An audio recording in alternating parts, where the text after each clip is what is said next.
What's up, YouTube? Herman Williams here again.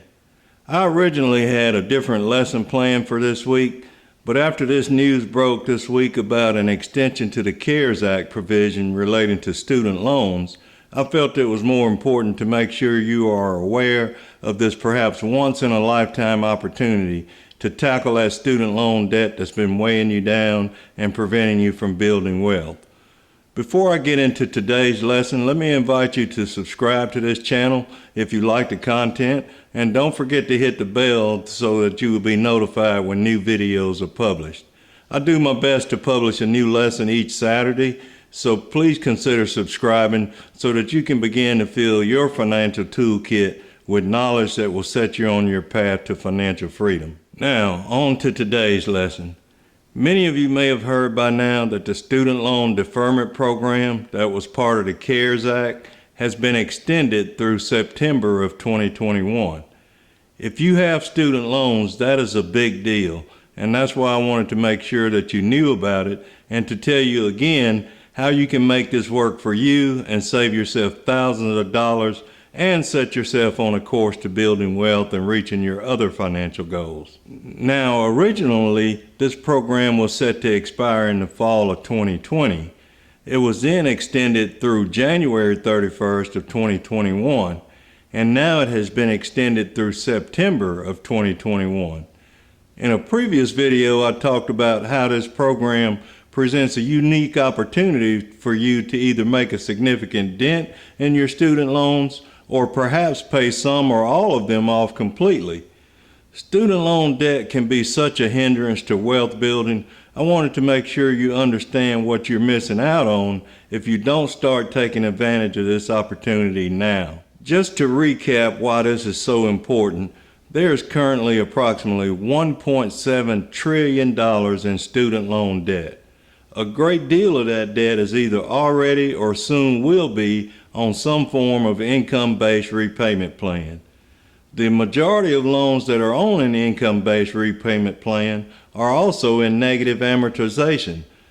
That simply means that the monthly payments that are based on the individual's income and other factors isn't enough to cover the monthly interest that is accruing, and consequently the individual is making payments each month, but their balance is slowly but surely going up. This is part of the reason student loan debt is at $1.7 trillion, but no one's really talking about that part. Well, that leads me into why it is so important for you to understand and take advantage of this deferment program while it lasts. When this program was first started, what was publicized was the fact that during the pandemic and high unemployment, individuals with federal student loans did not have to make payments on those loans, and no interest would accrue as long as the program was in effect. So naturally, a lot of people with student loans thought, this is great. I don't have to make payments on my student loans, so I'll use that money for something else. Now, I know for some people who have seen their income slashed, not having to worry about student loans for a while is a real blessing. But I also know that a lot of people who were financially able to continue making student loan payments chose not to simply because they didn't have to. Well, if you're on an income-based repayment plan and some or all of your loans are in negative amortization, choosing not to make payments when you actually could is a huge mistake. And since this program has been extended, I don't want you to make that same mistake again. You see, what they didn't publicize when this program was rolled out, or any time since then for that matter, is that you can still make payments of any amount toward your student loans, and any payments made will be applied directly to the principal balance. That is a big deal and definitely should have been talked about more, but that's why I'm here talking to you about it again now. Consider this. The average student loan debt is roughly $32,731. That's the average. For some, it is much, much higher, especially for graduate students. But let's just talk about the average for a moment. A person with this average amount of student loan debt likely has it broken up into 8 or more separate loans, each with possibly a different interest rate. The rates on each loan could range from 3% to 8% or even higher. But for the sake of argument, let's assume an average rate of 6%. Let's also assume for the sake of argument that this person earns $50,000 a year before taxes. The way most income-based repayment plans work is your payment is calculated at 10% of your discretionary income. Discretionary income is considered to be what is left over after taxes, food, and shelter. So in our example here, this person would be in the 22% tax bracket, which would equal $11,000 a year. Let's assume they paid $1,200 a month for shelter and another $500 a month for food. That leaves them with discretionary income of $18,600 a year. 10% of that would be $1,860 a year. Divided by 12 gives you a monthly loan payment of $155. Now here's the problem. With that original loan amount of $32,731 and an interest rate of 6%, you would need to be paying $234 a month in order to pay it off in 20 years. Under the income-based repayment plan, if you paid $155 a month for 20 years, you would have paid $37,200 and you would still owe almost twice the original loan amount.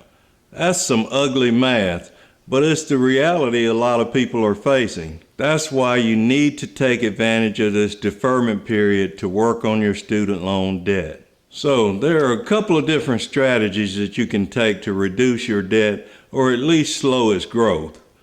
You could simply make your regular payments and allow it to be spread across your loans as it normally would, except now the entire payment to each loan will be going towards the principal and no interest is being added.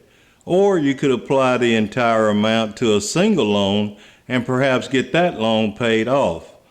Still another option, and the one that I recommend, is to scour your budget for any extra money and add that to what you were paying and apply the total to either a single loan or multiple loans, depending on your individual circumstances.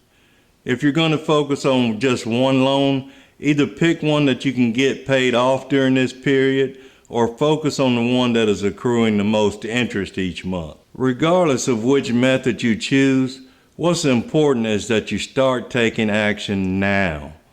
Like I said in the beginning, I know that not everyone will be able to take advantage of this, but if you have stopped making student loan payments simply because you can, you're making a terrible mistake. You may think it's great to have that extra money each month instead of making student loan payments, but you're only digging a deeper hole for yourself later. Just because you can do something doesn't mean that you should. You have to learn to think differently about each and every financial decision that you make. Think about the opportunity cost of your decisions. Right now, you have the opportunity to make a dent in your student loan debt. The cost of choosing not to do that is significant and can have long-term effects on your ability to build wealth. You can choose to tackle your student loan debt, and once it's paid off, you can divert that money to your retirement plan or other investments that will help you build wealth. Or you can choose to keep doing what you're doing, and after 20 years, you will have given away thousands of dollars and still owe more than the original debt. Oh, and if you think your student loans will be forgiven after 20 or 25 years, that's very misleading as well. First of all, you have to qualify for that forgiveness, which usually means you have to have made all of your payments on time for that 20 or 25 year period. Then if you qualify, the debt is forgiven and you don't have to make those monthly payments anymore, but the amount that is forgiven is then considered ordinary income to you for that year, and you will owe taxes on that income. In the example I used earlier, assuming no increases in pay, after 20 years you will have paid over $37,000 in loan payments, but you will still owe almost $60,000. If $60,000 is forgiven, and assuming you're still in the 22% tax bracket, you will now owe the IRS $13,200, in that year in addition to what you've already paid. And the IRS is going to want their money right now. And they have some pretty stiff penalties and interest if you can't pay. You can't begin to build wealth if you're not willing to change your behaviors when it comes to money. If you're currently not making low student loan payments simply because there's a program that says you don't have to, then I beg you to consider changing your thinking and your behavior when it comes to tackling your student loan debt. And you know what I always say, change your behaviors and you can change your life. So until next time, behave well.